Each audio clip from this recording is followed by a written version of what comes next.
តែស្ដាប់ប៉ុណ្ណឹងប្រកាសជាមានអ្នកស្គាល់ថាតើបទចម្រៀងនេះមានចំណងជើងអ្វីតាមពិតទៅបទចម្រៀងនេះគឺអត់ត្រូវថ្នាក់ខ្ញុំបរៀនទេ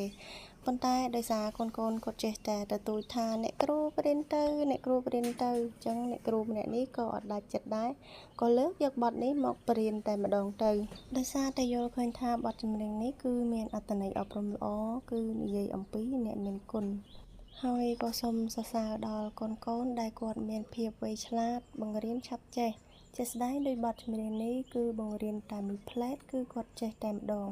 ចង់ដឹងថាបទចម្រៀងនេះមានចំណងជើងអ្វីមានតែចូលរួមទៅស្ដាប់ទាំងអស់គ្នាកូនលុយដែលកូនចាយរងថ្ងៃកូនបានមកពីណាកូន